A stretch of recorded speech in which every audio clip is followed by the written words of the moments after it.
and segments, you know what I mean? So for those of y'all new to our segment, this is Keep It Thorough Thursdays, where, you know, some of the most thorough convos you'll hear.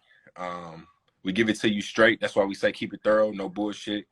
And, you know, we try to provide beneficial content and no fluff or, you know, gossip, you know what I mean? But real tangible information, you know, that can actually be very beneficial. So it's your boy E Double. I'm gonna shut this door right quick while you do your intro, sis. Go for it. What's up, good people? Cedric Lavelle, and like he said, man, we just want to provide good content.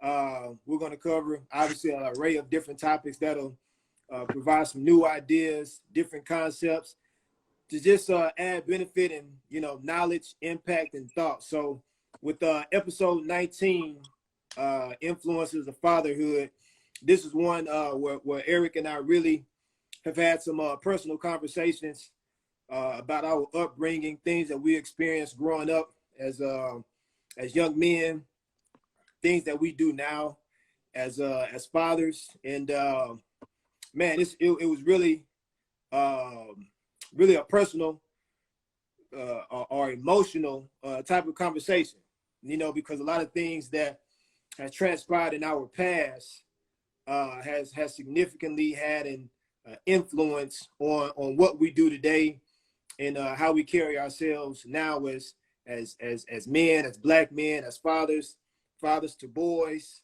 and so such significance to that. Hey, welcome, Pete. Appreciate you, Pete. So yeah, excited about this one, bro. Yeah, no, hey, so good episode. So let's just get right into it, man, because we got a lot of good shit to talk about.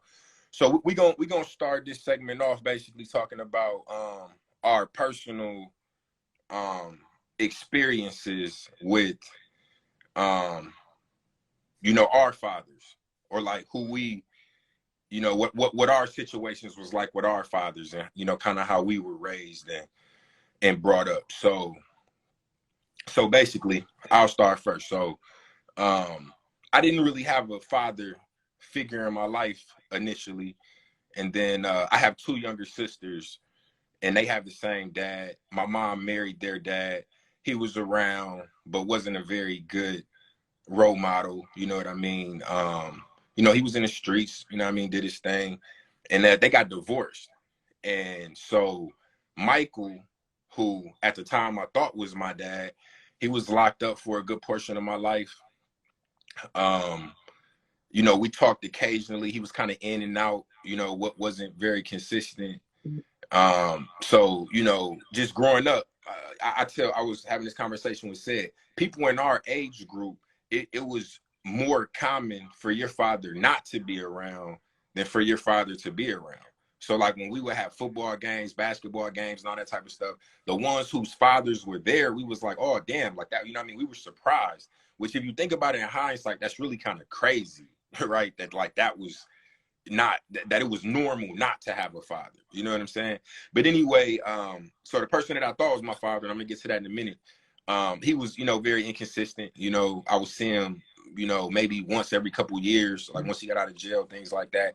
And fast forward, I just found out maybe, I think it's probably been almost 2 years that the person that I thought was my father actually wasn't my father. So I was like 30 years old when I learned that. And it was kind of a, I guess we'll just call it a secret that my mom had, because she knew the whole time but never said nothing to nobody. So the person who I thought was my dad, he didn't know, and I didn't know, and really none of my family knew. You know what I mean? A lot of my family still don't know, because it's something that we ain't really talking about, and it's something that I'm still trying to process and deal with.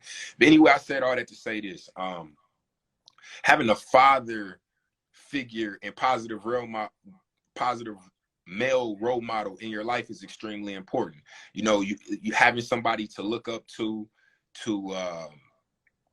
kind of live up to a certain extent, because when you're a kid and when you're a little boy and you're really young, you're very impressionable. And us is like the human race. We learn everything from seeing, you know, like we learn behaviors and things like that. We don't just have instincts where we know how to do all these crazy things. Like we learn from you know, watching and observing and things like that. So not having that can have a, you know, an effect on you, you know, and and you try to pull from whatever source you can, you know. And I think what allowed me, which I had struggles throughout my adolescence, you know what I'm saying? Like I was always very smart, you know what I mean? I wasn't gifted and talented, score high on tests and stuff like that, but I didn't do homework, and, you know, would challenge authority to a certain extent. And just as I got older, you know, like there were struggles. I had some issues, but then as I got older and kind of grew up, and, you know, I pulled, you know, references from various places, you know, like I would meet somebody and they were interested in this, or I like the way he carried himself, or he had a nice car, and looked like he made a lot of money, all the various different things. And it's like, okay, I like what he's doing. Let me try to adopt some of that, you know what I mean? And I pulled from here, pulled from there, pulled from here, pulled from there. And, you know, kind of created my own idea of what a man should be, or what a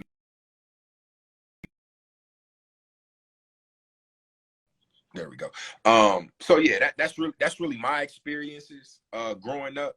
And I want to leave on this note. I'm gonna let you go. Yeah, bro. I was having a conversation with one of my good homeboys maybe like 2 weeks ago when I was in Minnesota, and I was telling them how, you know, like growing up, like Fresh Prince was good, cuz I see you.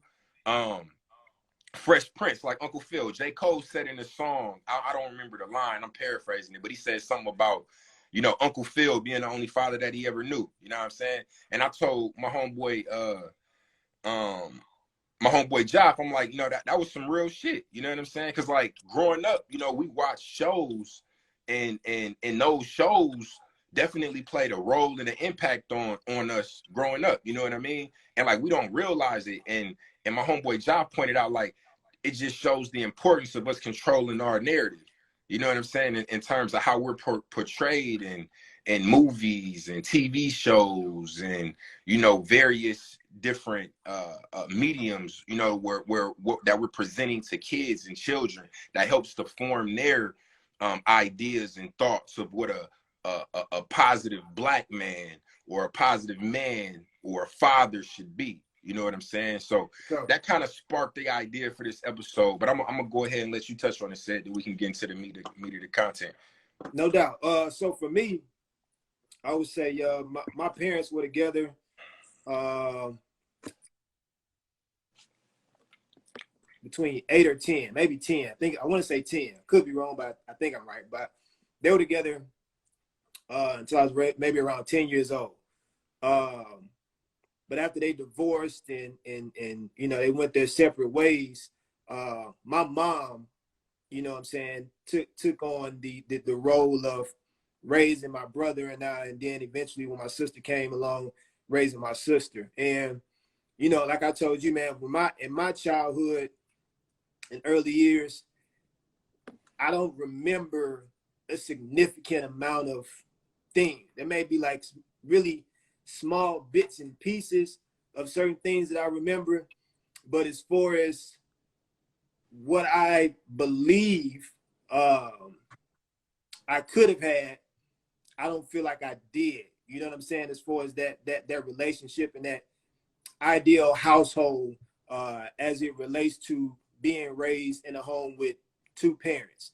And I say that because as I got older, and like you just said, with observing and seeing things and finding these different examples, as I got older and began to understand the dynamics of relationships and of how household is kind of cultivated, and what it looks like, and what an ideal situation would look like to me, I knew then from that moment what was missing back when I was younger. You know what I'm saying? As I grew up, and as I went through like my high school years, you know, middle school, high school years, and got older, and just seeing the different relationships that, you know, certain people would have with their fathers, it had an effect on me, right? And I would see that and like, dang, like, man, like that's a cool situation. Like you and your dad having these types of conversations, relationships, going to this place, going to that place, having these types of interactions.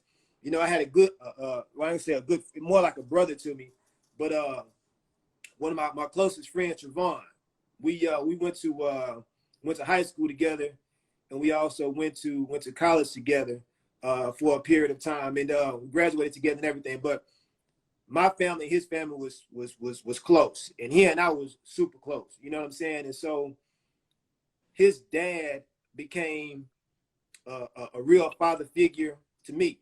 And anytime that I would get around my boy and his dad was around, it was like I was a part of the family. I was like another son to him. You know what I'm saying? And just the relationship that he had with me, I can see why, you know, Trevon kind of really looked up to his dad and the relationship that they had and the bond that they shared. And, you know, it was nothing different when he got around me as well. When I was with Trevon, you know, it was the same type of energy that you could feel.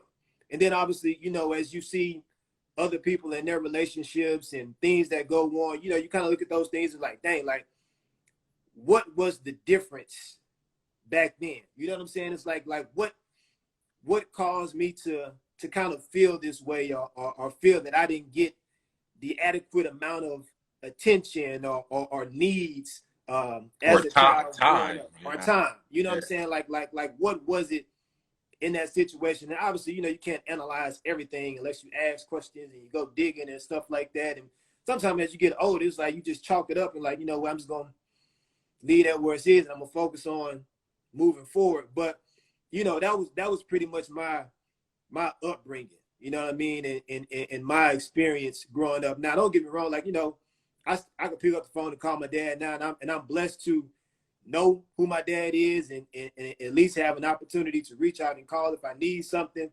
But I will say, as far as that relationship and the bond and the closeness,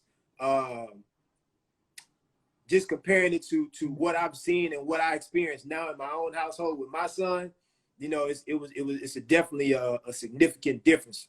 You know what I'm saying, in that area. And Sure. we talked about it, right? Like our experience are different, right? Because after I learned, like I say, maybe 2 years or so ago, um, that the person I thought was my dad wasn't, and learned who my real dad was, I haven't talked to him on the phone. He Yeah. texts me, but it's just a lot to unpack, man. And like, so I physically know who he is, but I don't know who he is, though. No, I You know understand what that. I'm saying? Yeah, yeah, I don't know anything about him. So yeah. and I'm gonna take the necessary steps to create that relationship for the benefit of my kids. You know what I mean? Because I know me growing up, I have questions. I think it's important to know both sides of your family and know what you come from. Like, you know, there may be certain people in your family that were just naturally good at certain trait, or not traits, but what's the word I'm digging for? Certain skills, Feels. or whatever the case may be. You know what I mean? That you know, that you just don't even know that you might possess. You know what I'm saying? Right. But and just knowing the history of your family, I think it's important to know the history to really know and truly understand yourself. So it's some work that I'm gonna do there. But with all that being said, let's get into it. So we sometimes we like to start off with like personal examples of whatever topic that we're talking about, and like, you know, kind of give a little backstory on our situations. But now the point of this episode is to dive into the influences of fatherhood, right? And what that looks like, or lack thereof, and how it can have an effect on children. And we know how it had an effect on us, you know what I mean, and friends and so on and so forth. And this just doesn't just relate to man, you know what I mean, like fatherhood for young boys. This also is very important to women, you know what I mean, and a lack of a father figure or male positive male role models in a woman's life as well. So So so we're gonna get off into the first segment in this, and it's called No Kidding. I'm gonna let you do your thing, Sid. yeah, bro. No kidding. So it was funny kind of coming up with the write Concept. up for this and the concept for this, because you can look at it kind of two ways. Obviously, you know, talking about fatherhood and kids, and you know, no kidding, no joke. But when it comes to fatherhood, you know what I'm saying, a stronger presence leads to building strength in children, and then the responsibility of fatherhood, like I said, is no joke. So it's not wise to play with the life of a child that didn't ask to be here. You know what I'm saying? Like, none of us asked to be here. And, you know, our parents did what they did, and now we're here. And so there's always the responsibility that we have, whether it's man, whether it's woman, to our children. You know what I'm saying? And to being the best examples that we can to raise that child, be there for that child, do what's necessary for that child. Because again, they didn't ask to be here. You know what I'm saying? It was a decision that two individuals made. A baby came out of that. You know what I'm saying? And so at that point, everything changes. What you thought about when it, as it pertains to life, and how you view things, and what your feelings are, and this, that, and the other, none of that matters when that child is now brought At in the that world. very moment, that child becomes the priority. That Period. the child becomes a priority. You know what I'm saying? Because the selfishness that you might have once had has to be eliminated, or you have to go through a process of eliminating that, because now you have someone who depends on you solely, right? And so just to kind of keep going forward, history not to repeat. It's not wise to focus on what you didn't get growing up. You know what I'm saying? But make a decision to understand who you want to be. So focusing on what you didn't get is not going to advance you. But focusing on who you want to be, and most importantly, you know, what your children need you to be, should be a priority. And obviously, you know, with everyone's upbringing, they experience different things, they go through different things, and a lot of times you can't just forget about stuff. You know what I'm saying? But really focusing on who you want to be as a man, who you want to be as a woman, but most importantly, who you want to be as a father, it's critical. And it's critical because a lot of times I feel personally that whenever someone focuses on trying to be better than a parent, a mom, a dad, in many cases they can lose sight of themselves, trying to outdo what they didn't have. And they lose focus on what your child specifically needs from you, right? So it's about changing the mindset and changing the dynamic of how you approach parenting. It's not, you know, hey, I want to be a better parent because I want to do what my parents didn't do. No, it's I want to be a better parent because I want to provide for my child in the way that they need to be provided for, right? And so the biggest obstacle is not the history of your upbringing, but it's getting past the idea that the mistakes that other people made is what make you. So understanding like, hey, I'm not the mistakes of my, exactly. It's all about shifting your mindset, the way that you think about it.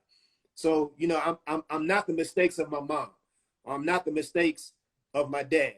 I can only do what's beneficial for me and my family going forward. And you have to change your mindset. You have to change the way that you approach those things, because if you continue to live in the past and you continue to try to pull from things and try to figure it all out, especially when you have a family, man, like what I just told you the other day, like kids growing up, it happens so fast. You know what I'm saying? Like my son is about to be 4 this year. My daughter's about to be 14, right? And so just the years that have already gone by, like it happens so quickly. You know what I'm saying? And if you continue to try to outdo the past and outdo, you know, who may have done you wrong, or you keep trying to fix those things that weren't right back then, it's like, you know, no, you're making that choice, but you're missing out on investing the time and the energy that you need to into your family, into your son, into your daughter, into your wife, into, you know what I'm saying? So really just changing the mindset, changing the approach that you have, You know, and focusing on that. I think what you said about focusing on what your child needs and not on what you didn't have, or you know, trying to outdo your parent is very, or outdo your parents or father or whatever the case may be, is very important, because a lot of times people get stuck on the past, and I've actually even heard parents use as an excuse, like they may not be providing something to their child, and then they'll say, oh well, I didn't have that, or I didn't have, you know what I mean, like to use that as a reason almost to justify why they're not providing that, or why they are a certain way, you know what I mean? And I think it's important to like you said and like she said in the comments, like shifting your mindset. You know what I mean? Like you got to focus on moving forward, not making excuses and being the best. You know, in this conversation, obviously parent, but specifically father for the sake of this segment. But yeah, no, I think that was a very good point. So moving on to the next segment, right? The next set, it's called, this one's called building supplies, right? So it's like the supplies you need to build, and the concept here is basically about foundation and like how strong is that foundation of your childhood that when you're raising your children, you know, to basically maximizing their potential, right? So the three examples is brick building, stick building, and sand building, right? So I'm gonna start with brick building. So the supply of bricks provides the child a solid foundation. They have an ability to withstand life's challenges and are equipped with the proper support. So basically, like, what does a brick building look like for like a foundation for a child? Typically, both parents are in the home. Not to say that a single family home, a single parent home can't build with bricks, but more than likely it'll be a two parent household. There will be a strong focus on education, and then there's a high level of discipline and accountability, as well as creating a sense of purpose. When children have their father in their life and they have a very good positive male role model that they look up to, it creates a simple sense of purpose. They want to like live up to something. You know what I mean? So those are a few bullet points on building with bricks, right? So again, typically both parents are in the home. Don't need to be, but in most cases they are. Strong focus on education, a high level of discipline and accountability, which creates like a sense of purpose. The next would be like stick building. So the supply of sticks causes a child to be built with a weaker frame. When faced with tough times, they are easily broken due to an unstable foundation. So obviously building with sticks, or it's not going to be as strong as building with bricks, right? And what does that look like? So typically that may be a single family household, and I'll use myself as an example. Me and Sid talked about this when this analogy was crafted. And shout out to Sid, the boy's dope with the analogies. But I would say my household I was built with sticks. You know what I'm saying? I didn't have a very solid foundation. My mom did a hell of a job. She was there. She definitely had a strong emphasis on education, but between her working and at times she was going back to school, she just didn't have the time to be there to be as consistent as I'm sure she would have liked and what a child needs. You know what I mean? So she did a hell of a job, but another bullet point is the father is inconsistent, when building with sticks. And we all know this, man. Which was the case for a lot of people that we grew up with. They may know their father, didn't typically live in the house with them, and was very inconsistent. Will pop up occasionally, bunch of false promises, not really dependable. And then the next bullet point, just a lack of positive male role models in general. I know growing up where I grew up, over in North Minneapolis, just surrounded by a whole bunch of gang banging, whole bunch of drug dealers and all that. You know what I'm saying? And them aren't the type of role models a young boy needs, because as you're growing up and you're looking up, you're gonna naturally gravitate to what's around you, right? And if you see certain things, nice cars, nice fits, and all that, you know what I mean, nice clothes, like, oh, okay, I want that. What are they doing? How do they, you know what I mean? How do they do that? The fast money, right? And that's not good. Like when we say positive male role model, you're talking about real stand-up guys, somebody who is taking care of their family, works a job, or owns a business, really has morals, values, stand for something, about something, you know what I'm saying? So yeah, and then a final bullet point there in a household, where you're building with sticks, is discipline is inconsistent. So the child isn't being held accountable on a consistent basis. They're getting away with things that they necessarily shouldn't get away with, and that can happen for various reasons. It can happen because the mom's tired. You know what I'm saying? Yeah. And she don't got the time to, you know what I mean? So she's like, whatever, you know what I'm saying? Or the mom's not there because she's probably working, you know what I'm saying? Or she's probably that reaches back. What you mean by that? Elaborate on that a little bit on that when you say that reaches back. I think I know what you mean, but elaborate on that a little bit. But so yeah, just those bullet points. And again, I'll reiterate, building with sticks, typically a single family household, father is inconsistent, very few positive male role models, and discipline is inconsistent, so a lack of discipline. And now building with sand. So when you're building with sand, this is obviously the worst type of foundation, right? Because it can crumble very easily. Not a lot of support, So the supply of sand prevents a child to grow. There's no blueprint for them to use that shows how to build and what tools to use. And in that analogy, what tools to use, basically, the tools come from examples in the real world. So if in a situation of building with sand, typically the father's not present at all. You know what I mean? He's just not there. No male role models creates a lack of respect for authority, and we see that all the time right now. So so me and Sid, right? We're both in our 30s, mid 30s, basically. I'm 21 on the weekends though.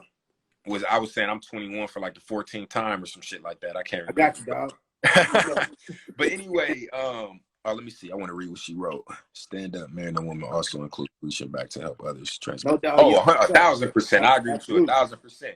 Yeah, you got to reach back. And really, this whole keep it thorough situation that we created, an environment we created to try to, do our part to provide information and reach back and help as many as we can. Me and Sid stand on. I think we had a whole what up, sis?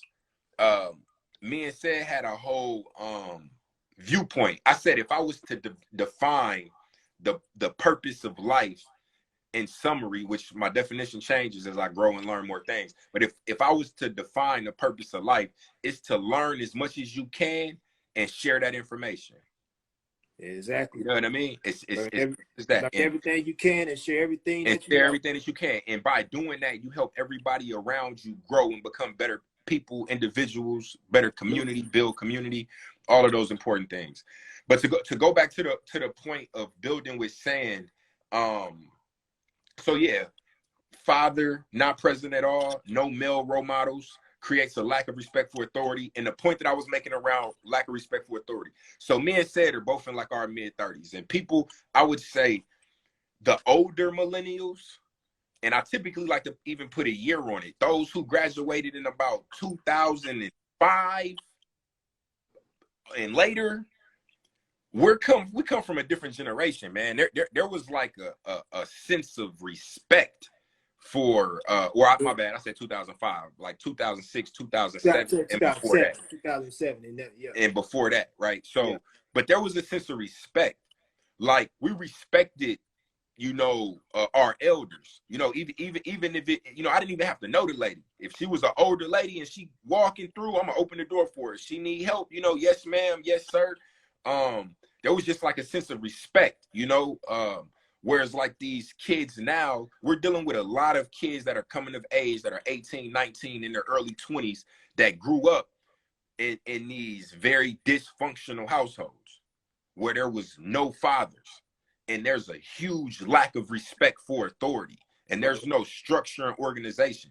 And like these kids talk to they even talk to their parents crazy, you know what I mean? Like they just it's ridiculous, you know what I mean? And that's because a lot of them was built on sand, you know what I mean? Very unstable foundations, very emotional, don't know how to channel their emotions, didn't have the proper and again, this mothers are also extremely important, and maybe we need to do a whole another segment on motherhood and bring Mother's Day coming up, so it might right. But this particular episode is strictly based on the importance of fatherhood, though. But not having that father there, and to kind of put you in your place. You know what I'm saying? Young boys need that. You need to be put in your place. You know what I'm saying? And learn that respect. You know what I'm saying? And there's a lack of that. There was a big lack of that in this current generation. and it shows by the lack of respect for authority, for elders, for people, property, just all type of things. You know what I'm saying? But yeah, so just to recap, um, building supplies. So brick building, stick building, sand building.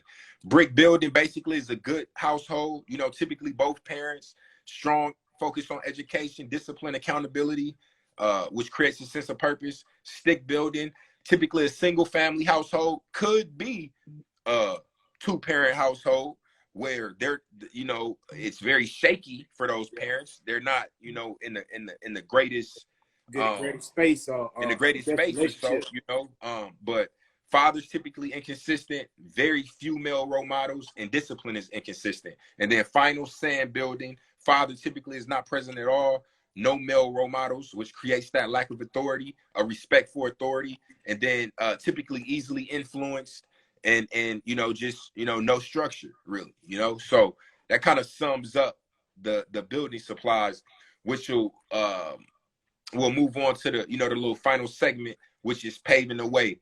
I I'm mean, gonna let take me the get something first. on that Oh no, go ahead, real say quick, get E your thing. on that building supplies, because I wanna speak on something that you said about examples, and how a lot of times there's always an excuse, or there can be an excuse of why a parent may do things, or somebody may do things, um, just simply because of the lack of examples that, you know, that they didn't have, right? And so, you know, like we were just talking about being observers, you know, and I know that for me personally, I analyze things from back to front, from top to bottom. You know, I'm always trying to learn something, and what something I recognized as I got older, and just being a studier of human behaviors, and understanding life a little bit more, is that if you look at life as just like an experience, right?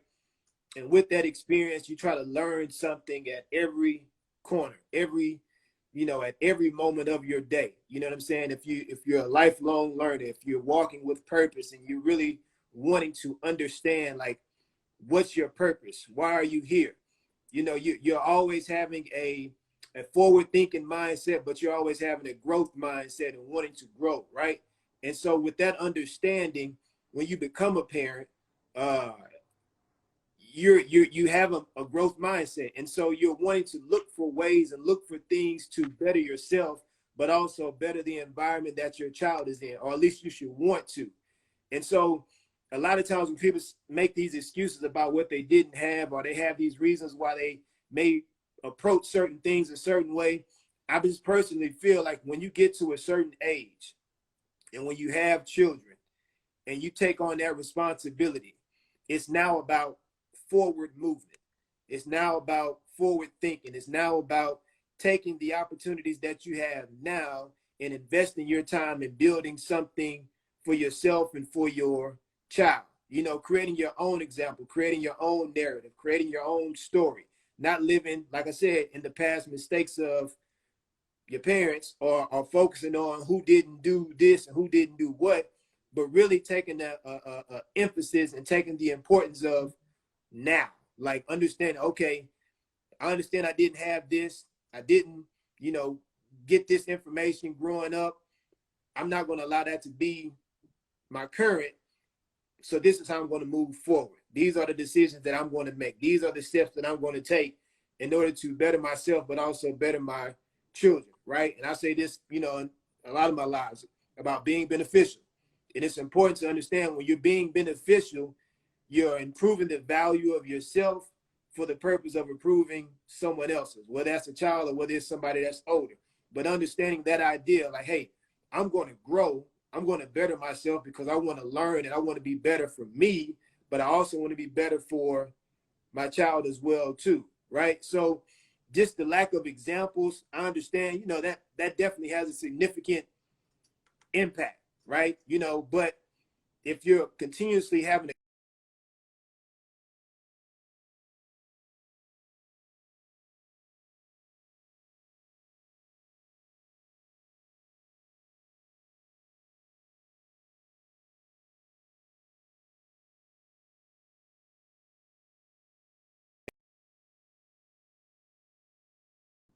it's like you said, the law of averages. The more positive things that you do, the more positive contributions that you make to your parenting style and just who you are, the more beneficial you become to your child, right? And so those lack of examples that you didn't have, you know, you learn from them, you have that experience, but you take it and you use it to elevate you as you go forward, man. But I feel like, you know, just understanding that, hey, man, you don't have to live in the image of your parents' mistakes, right? Like that doesn't have to be your story. That doesn't have to be who you are or who you become, right? And I feel like a lot of times people can be just fixed on that. You know what I'm saying? Like just like, okay, well, that's since I didn't have that, I don't know how to do this. Or I don't know how to be a good person. Yeah, I don't know how to, you you know what can't I'm use saying? that. You can't use that as justification for why you're a bad parent.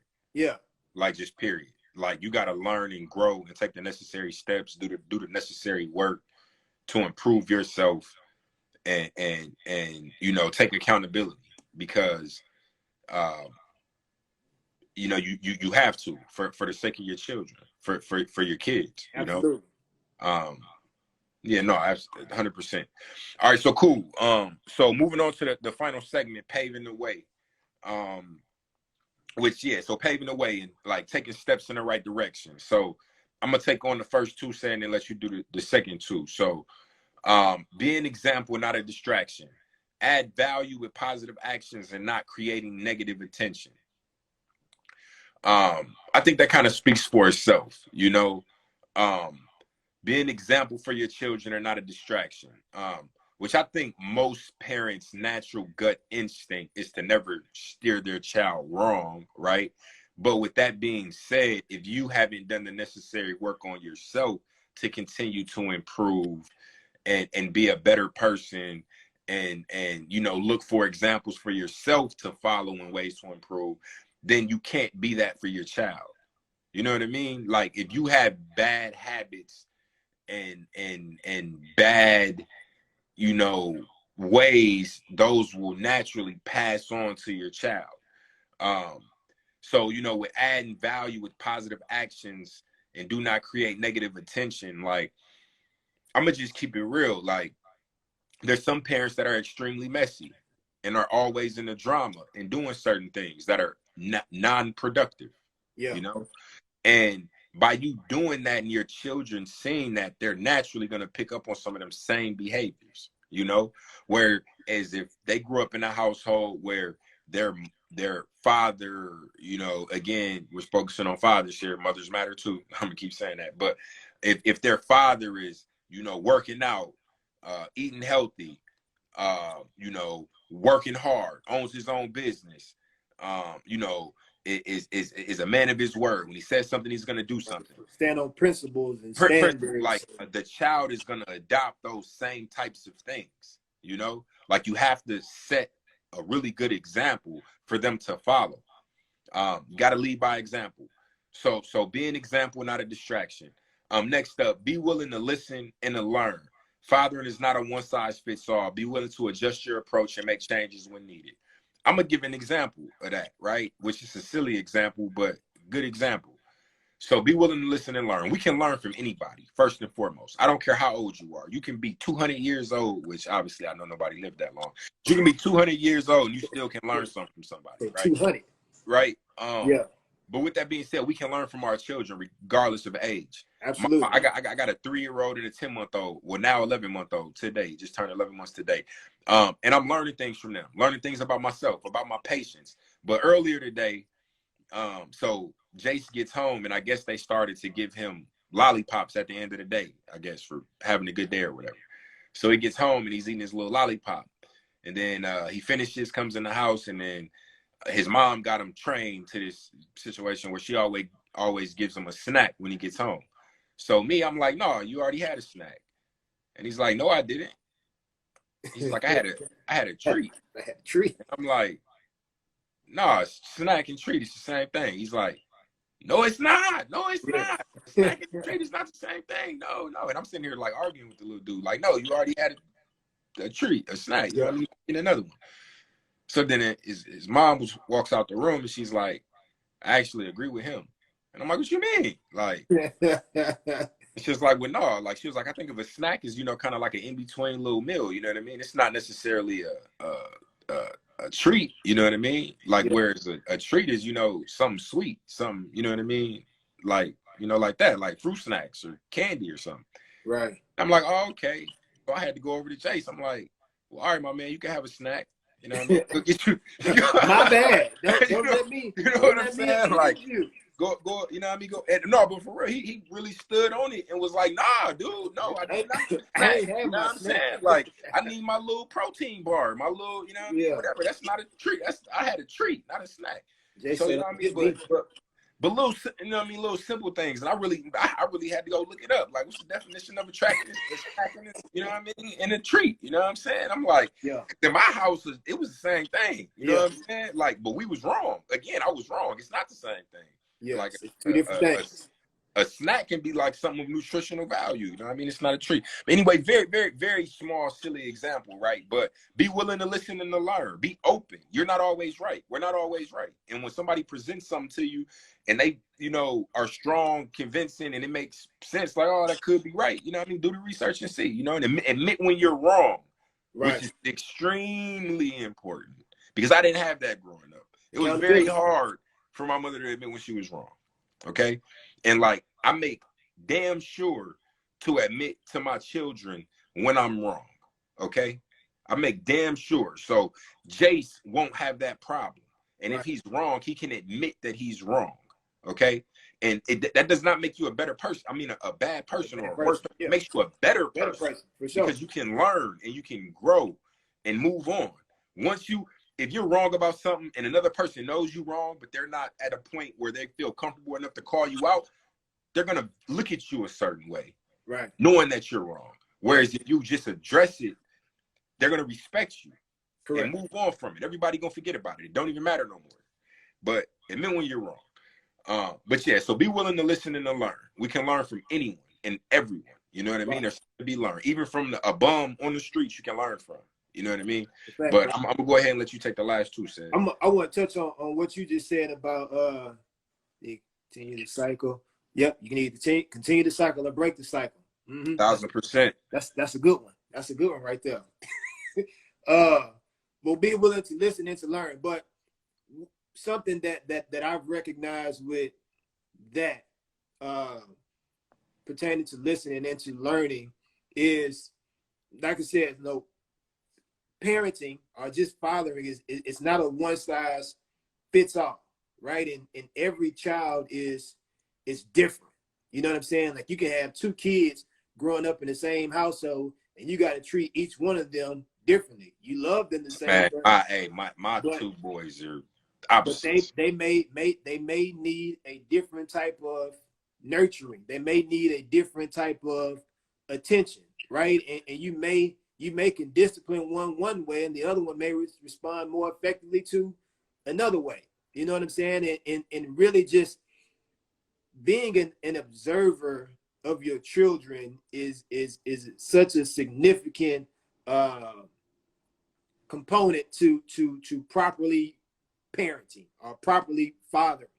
You know what I'm saying? Just paying attention to the small things of your children, the way that they respond to things, what makes them aggressive, what triggers them, you know, what type of tone to use and what type of tone not to use. And I'll say I'm guilty sometimes where I got to check myself, you know what I'm saying, and how I respond to happens to the best of us, bro. With the emotions, especially when it's a situation where you see the potential and you're so passionate about it and you respond in a certain way, you know, that can definitely be a distractor and disrupt the point that you're trying to make. You know what I'm saying? So really, like you said, bro, like taking accountability for yourself and your own actions and be willing to adjust and to adapt to be more effective, because that's what you want at the end of the day. You want to be effective. You know what I'm saying? Like, you want to make an impact. You want to be an influence, and you want your child to see, hey, you know, none of us are perfect.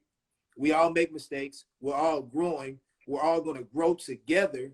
But please do understand that, you know, we want the best for you. We're not here to hurt you. We want to help you. You know what I'm saying? And so by being an active learner. And when I say an active learner, it's not only do you learn things by viewing, but you're active. You're cultivating things. You're growing with the child. You're really participating in being hands-on. You know what I'm saying? Like, well, yeah, and like the example I gave you before, right? So like when my boy Chase Mike Ski, what it do, bro? first time parent, what's good, Mike Ski? I think I heard about you. I think said and talked about That's my you. dog, man. That's my brother. But like I told you before, said that boy Chuck, y'all coming in, and when we at the end, we still got some good tidbits though. So stick around to the end though. But like I was telling you before, said I learned early on, like first time parent with Jace. When he was a kid and would get into stuff, I would spank his little hand, tell him to stop. And what I was doing is I was teaching him a behavior that whenever he's mad or don't like something, to hit. So Right. what happened is, as he was doing something, or I would tell him no or to stop or something like that, he'd hit my hand. And I learned very quickly, like, oh, I'm teaching him a very bad behavior. You know what I'm saying? Like, I need to stop doing that. Like, I got to talk to him. And like, we were able to correct that because he was very young. He was not even one. Oh, we got Cat in here. What's up, Cat? But like, I learned very, very early, like, okay, I got to be mindful of those behaviors, right? Because it kind of blew my mind, like how Right. quickly he associated those things. Like he associated the hand slapping with being upset. Yeah. You know what I mean? So, and then what you said about the one, it's not a one size fits all. What may work for you don't work for me. What may Right. work for me don't work for you. But I think it's important to look at various examples and incorporate certain things that may work for you, like learn, like Absolutely. you do something with Carter that I do with my sons now, as far as with the daily affirmations, you know what I mean? And that's big, and instilling that confidence. And I always said positive, words of encouragement, and and fed them positivity, but to make it a point to do it every day and to repeat, that phrase. So Right. now as he grows older, he gets into a difficult situation, he can resort back to that. You know what I mean? And you're teaching them routine and consistency at the same time too. Exactly, routine and consistency. But yeah, no, very important. Sid, go ahead and knock out the Oh two. yeah. Like So at so 6. I think we probably got about like another 10 minutes. for sure. So the last 2 points on paving the way, be better and give more. And the last one is be a forward thinker. So with being better and giving more, it's improving yourself daily to impact the lives of those who watch you. And so, like I said earlier, when it comes to being beneficial, learn everything you can, share everything that you know. Take on the experiences that you have day by day, learn from them. Every moment of your day is an experience. Every moment of your day is an opportunity for you to learn something differently that you may have not knew the day before. Or every minute, every minute is different. It's always a progressive thing. So as your day progresses, learning things in that process is beneficial. But with everything that you learn to develop yourself, do it in a way where it allows you to give back, right? And giving back in the sense of giving back to your children, whether it's something that you learn with how the mindset, with the affirmations. That was something that not necessarily that I gathered from Think and Grow Rich, but I read in the book of how he, spoke to his child and how he affirmed him and certain things that he said, right? And so I always knew, like, when I had a child from birth and to growth, like, I want to do affirmations. Like, I want to make certain that my child understands who they are, build that confidence in them, build that foundation, teach them the consistency, how they view themselves, right? And so when it comes to words, now that Carter sees that he identifies with, he'll say, oh yeah, that's confident like me. It's like, yeah, that's exactly like you, son. So really understanding that the progress that you make is not just about yourself, right? It's about the benefit of your child as well too, because as you gain more, you give more, and then everybody grows in that aspect, right? So be better and give more. And then the last one is be a forward thinker and understand what you do today has the power to make lifelong differences, right? Whatever decisions that you make as it relates to your child, from the father to the child, is going to have an impact on that child's life for years to come. And, and, Now, and, and future generations. and exactly. And I was just going to get to that. So a lot of times, and this just goes back to what, you know, the excuses that people make, or certain comments that people make about what they didn't get. When you start pulling back the layers of the family dynamic, it goes beyond the parent, right? Because now it goes to that parent's parent, and that parent's parents' parent, and then it goes back. But just like, you know, was said in the comments, breaking the cycles, right? And so a lot of times when generation to generation to generation to generation, certain things kind of keep going on and fester, and it's never corrected, you get yourself to a point where it's like, oh, this one seed, or these few seeds that such and such sowed years ago, has now grown over time, and no one has decided to get to the root of the issue and change it. You know what I'm saying? Like, it's embedded in the DNA. It's like nothing has changed. No one has stepped up into the plate and said, nah, F that. I'm not going to continue to move forward. Or to go back like to a previous, you know, topic that we did, challenging common thoughts. You know what I mean? Exactly, challenging why we believe and why we act, or you know, what our gut instincts are, and challenging, are we correct? Is that the right way to go about it? You know what I mean? Absolutely. And like you said, going back to your parents and your parents' parents and their parents and their parents, and learning bad habits, and you know, making sure to correct them, you know. And no, it's very important, man. Very important. I just want to touch on that. You keep going, Sid. Good, good ass point. And like I said, man, we are not the mistakes of our past. We don't have to be made in those images. And I feel like a lot of times, not a lot of times, but in this current generation, people our age, I would say more specifically, are starting to take those steps to put an end to, you know, just the generational curses or generational cycles. You know what I'm saying? And when you change just the mindset, like you said, challenge common thoughts, you start making those changes in your own personal circles and in your own family dynamics, where things can change from generation to generation to generation. Like, you can be the change maker, right, in your current situation, where you impact generations for years to come. And that's big. You know what I'm saying? And on top of that, not only can you help influence and change your own family's trajectory, you can help influence and change other families' trajectory. And that's because where the other benefit people comes from, in your circle, right, holding them accountable as well, holding the man accountable in your circle to be better fathers, better men. You know what I mean? It has a trickle down effect. You know what I mean? It affects everybody, you know?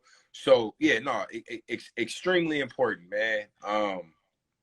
But yeah, no, hey, fire episode. You know what I'm saying? We knew it was gonna be a good one. Get some more things from this one, because I'm gonna get fired up. Yeah, right. No, but just straight up, there's a stigma out there about Black fathers, as if we're not there, we're not present, we don't take care of our kids. And the fact of the matter is this: any Black father knows that's some bullshit. You know what I mean? Like, I think we're some of the best fathers, which I may be a little biased, but you know what I'm saying? Man, it is what it is. But I think Black fathers are some of the best fathers. You know what I'm saying? And just yeah, we like you said, you got a daughter and a son. I have two sons, and I just couldn't imagine not doing everything in my power to be the best man for them and set the best example for them, and a solid foundation for them to be able to accomplish whatever it is they want to. You know what I mean? And I'd be damned if I'm a barrier, or, you know, something that's holding them back. You know what I mean? I need to be something that, you know, propels them forward. You know what I mean? To allow them to go as far as they want, you know? That's our responsibility. No, that 100%, and a responsibility that I do not take lightly, you know, which I know you don't either, you know. Damn right. But just kind of to recap on this episode, man. We started off with no kidding, where we just went through child's play, the importance of, you know, having a strong presence in your child's life, and the responsibility of a father. You know, it's not the kid didn't ask to be here, you know. That was the decision that two adults made that created a child, and now you got to deal with that responsibility, regardless of whether it was planned or not. And then history not repeating itself, which spoke on this several times throughout. We don't have to live in the I'm gonna let you repeat that because I'm fucking it up. You We don't don't gotta have to live in the mistakes of our parents and the mistakes of or our the image parents, of right? our parents. Or Yeah, the image of our parents. That was the word I was searching for, image. And then we went on to building supplies where we talked about, you know, brick building, stick building, sand building, and just the importance of that foundation, right? Where when you're building with bricks, you know, typically both parents are in a household, strong focus on education. There's a lot of discipline and accountability, which helps create that sense of purpose. Where sticks was, you know, typically single family households, could be two-parent households, but they might not be under the greatest terms. Fathers typically inconsistent, lack of discipline, and then obviously sand building, which is fathers not present, no male role models, lack of respect for authority, easily influenced, and no structure. So, you know, nothing really to stand on. And we just went over, you know, paving the way. So with all that said, we want to end here, man. We appreciate all of y'all for tuning in and watching this episode. As always, there's a link in the bio. Difference is that link is gonna stay there. It's a link to all of our kits that we've done. So all 19 weeks. The only link that's live right now is the link to the kit for this episode, right? So episode 19, Influences of Fatherhood. If y'all tap in within an hour or so, all of those other links will be available where y'all can tap into our previous episodes and you know, go through. And those kits basically are just overviews of what we discussed on the episodes, and they have links to books and references to the things that we talk about. There's things about finance, about crypto investing, budgeting, and starting your own business. A whole bunch of really good gems, man. Anything you want to add before we close out, Sid? I'm good, bro. Hey, we got a lot of dope content coming. We got a lot of we can't even talk about everything that's coming, but just know that this is really just the beginning. We got a lot of dope stuff coming. But hey, if y'all don't do nothing else, Keep it keep it thorough. thorough, and we'll holler at y'all next time, Be man. beneficial. Hey.